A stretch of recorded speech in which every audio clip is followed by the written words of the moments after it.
Welcome to the 1980s, or my parents' house, where it is very interestingly blue back there. I have like a nice old style chair in here too. It's some interesting vintage things around here.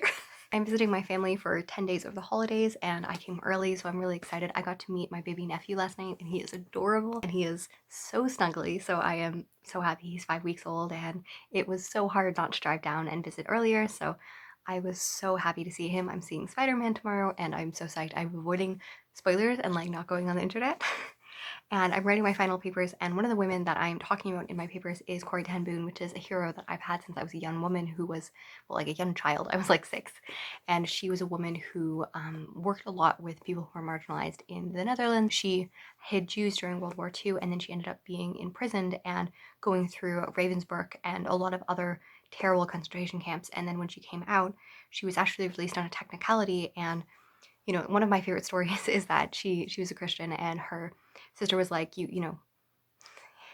was like, we have to thank God for everything, including the lights. And she was like, no, I'm not thanking God for the lights. Like that's not something I can do. Because of the guards wouldn't actually go into the things because of the lights, they were actually able to have much more freedom and conversation and stuff like that. And it was so interesting because I was asking my mother for what kind of like the childhood one, and this is the one that she picked up. And this isn't actually the copy. This is Prisoner and Yet, and I read the hiding place as a child, but I opened it to that section and I was like, oh my goodness. And this is a woman who my mother was like, she was like 80 years old when my mother was growing up, and there's these beautiful like things. This is from 1973 and it's talking about her at like 80, and I was like, oh, this is so cool.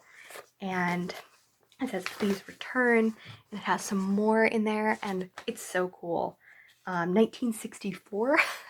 Like, dang, my mom's born in 1962. So she's a book that, has newspaper clippers from the time when she was born and is, almost 60 years old, which is incredible. And hopefully I'm going to take The Hiding Place for my grandmother tomorrow and I'm going to finish my paper. And it's really exciting because like I know the stories and I have the resources, but to see the original copies that I read and that's being passed on in my family and like from, older women, her name is Violet Bradley, and she was a woman who didn't have any children and kind of adopted my mother and like spoke into her life and stuff. So it's super cool to have this book and to have that story that she read to me as a child and has become this personal hero and one of the reasons that I wanted to go into social work as a kid. So I felt this was so cool, and I'm doing a paper on kind of leadership and how I see leadership and inspirations around it. So having this and having the reasons that I wanted to go to social work as such a kid is such a cool story. And I feel like the vibe really works with like the old tattered and the 80s drapes and all of those things. I feel very vintage.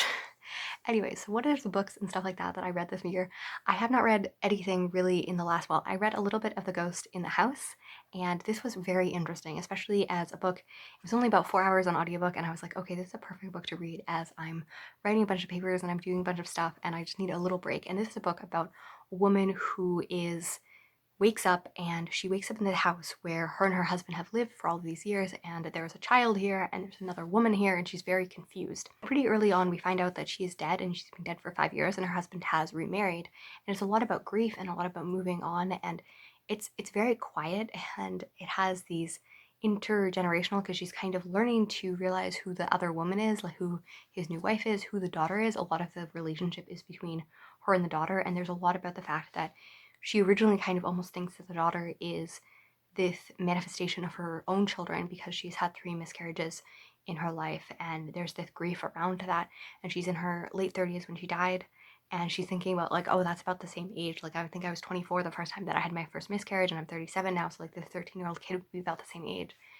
And I thought it was an interesting thing. It was not a perfect book, but I really enjoyed it, and I would love to go back and give it the care. Like I kind of was reading it as like a stress releaser, but I give it 4 stars and I really enjoyed it, and I think that upon further analysis in the future, which I hope to go back to, I will even love it more. Another kind of low-key book that I had huge expectations that didn't completely go over when I was super stressed was Beautiful World, Where Are We? This is by Sally Rooney, and I have really enjoyed her other work. I liked Normal People a fair bit, and then I read Conversations with Friends, and I read it twice in a row just because it really, really mesmerized. It talked about endometriosis, and it talked about being a woman and those things of young adulthood really, really well, and I really related to her, so I really, really enjoyed this story.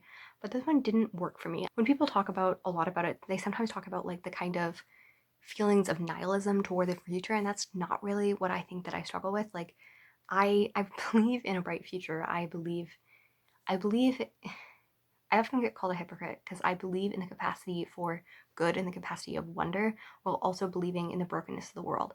Like, I believe that those things can coexist and that I can see brokenness and I can see hurt and all of the things that happen and want to make it better when not deciding that people as a whole are trash, you know? And I think that this book is a lot about like finding beauty in a world that you hate, and that's not quite where I am, I guess.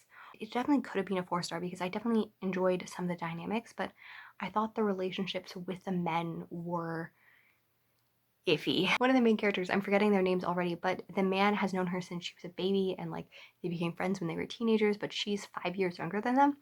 And I always felt that was like a little weird.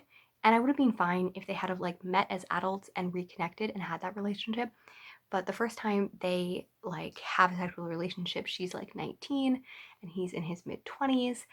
And they have this dynamic where they kind of explore the fact that like he calls her like a good girl and it's a little bit kinky and stuff, which, you know, I'm not gonna shame people's kinks, but in the context of their relationship and having him known him since she was a small child and her establishing the fact that she had a crush on him from the time that she was like a 12-year-old and he was a 17-year-old, the context of their games become a lot more disturbing for me. And that's something that just I don't know, I haven't really heard it explored, and maybe it's just a me issue, but I was like, I don't really like this very much. Overall, I felt mediocre about Beautiful World, Where Are You? I thought the writing was beautiful, and a lot of the times I felt introspective moments of that, but I just overall did not feel the connection or the wowment or kind of the relatability than I had in the previous ones. And in the kind of context of, I feel like this is either like kind of comforting books or books that are like end of the year. So I finished 2 books. No one is talking about this, and I had written part about 30% of it on physically, and then I finished it now. I didn't have less feelings about it. I noticed that the annoying parts of it annoyed me less on audio, but the parts that were more profound, I re-listened to it from the beginning and they didn't hit me nearly as much on audio. So I think again, I have a very interesting relationship with the internet, and everyone always talks about how much like consuming it is, and I have never ever felt consumed by the internet. I enjoy it as a tool, I enjoy it as a way to communicate with people, but I've never felt the pressure to compare or to do all of those things. Like, there just isn't a pressure that really lives in me. So when we're talking about like this, I also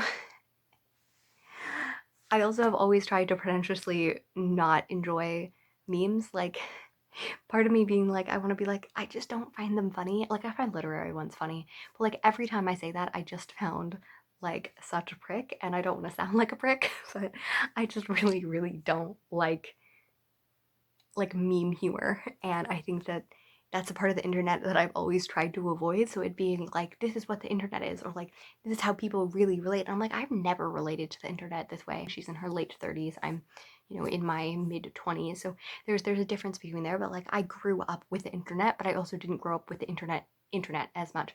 Like, I'm that transitional period where like I had dial up and I had like slow internet, and I didn't have unlimited internet until I went to college. This definitely isn't something unique to this kind of age era, but I think that because of the internet and because it's being so cataloged and shared, it becomes a lot more, you know, disposable, that the way that we see culture can change so much between people that are like 2 or 3 years older than me, or people who are 2 or 3 years younger than me, or people who, you know, like I grew up partly in the country, so like I had less access to internet or less access to things, but I also was part of a school system and stuff like that was part of Ottawa, a major city. So like we had a lot more like up to date stuff than some of the people that were younger than me but lived in the country. And it's very interesting to see the dynamics that happens. And this was the thing where I often see the internet that didn't have like the pretentiously internet is terrible, but like it just wasn't the internet that I recognized. People will talk about like their explore pages, and I'll be like, my explore pages is just full of books. Like, pretty much I interact almost exclusively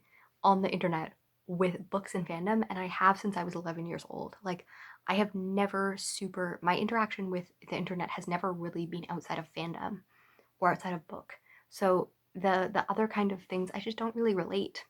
Like, I have a personal Instagram that I never use. I use my book one because I like posting about books. But I don't, yeah, I don't feel the suck, I guess. that was a needlessly long section. And also in there, I finished Tristan Strand, and this is a book that I probably should have finished at another time because I read it in August and I was super into it. It was middle grade magic, and then I ended up not being into it because something happened. I forget what happened, and I got distracted. And now I'm finishing it, and I enjoyed it. It was a well-written book, but it just wasn't the time to read it right. So I think that I enjoyed it. I'm glad. I would recommend it to people. I love that it took Black American mythology and kind of weaved it into the story. I thought that the villain of the story was haunting in a really, really real way. Like, man, I was terrified of him. And I felt the shivers, but outside of that, like, I just wasn't invested in the story because I think that I broke it up so much. So I read things my son needs to know about the world, and I loved this. This is by Frederick Bachman. I went to like read a little bit of it, and I ended up sitting there in a stressful morning. I just like sat there for like 4 hours and read this book, and I am so glad I made that decision because it was a much needed like respite. And I'm not a parent, but I still thought this was so beautiful.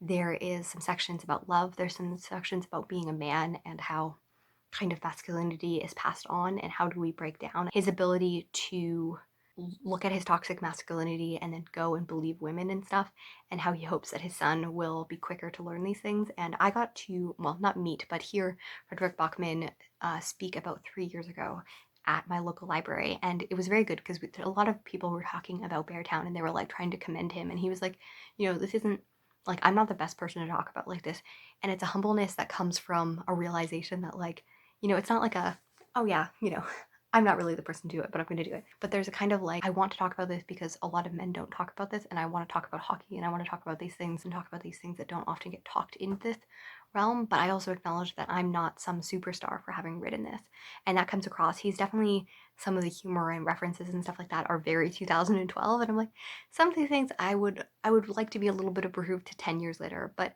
I thought the ability to be vulnerable when also being a little bit of a macho man, I thought was a very interesting and good thing, and I really enjoyed his vulnerability. And in the last section, he talks about his story about like when he got shot and stuff. And that sounds right. He got shot in a robbery attempt, and that's kind of how him and his wife, they'd only been dating for a little while, and then they became much more seriously as she took care of him, and then he, dealt with their PTSD, and he was very open about that. I just really, really enjoyed it. It was a heartfelt and relatable book, and when I do have kids, I really hope to go back and read it at some point. So that was my tangly kind of wrap up Friday reads and my gushing about the books that I found. I don't think that I'm going to have a Friday reads next week because it happens to be Christmas Eve going into Christmas, and I'm not going to be filming that on Christmas Eve and going into Christmas. I love Christmas Eve. We set up the tree today and I had such a great time, and I don't know if I'm going to read any books. I brought the Anne Christine reviewed Weather, Wide Sugar Sea, and Herlin with me, so hopefully I'll get some reading by the tree done, and that will be lovely. I have a vlog that I filmed before I left and will hopefully release next week. And then I'm going to be back on the 27th and do some end of the year filming. You might not see a lot of me in the next few weeks, but I'm sure you have family stuff and all of those things. And let me know which kind of lists and things like that you would love for the end of the year. I would love to see that. And happy Christmas, Merry Christmas, and I will see you before the end of the year, hopefully.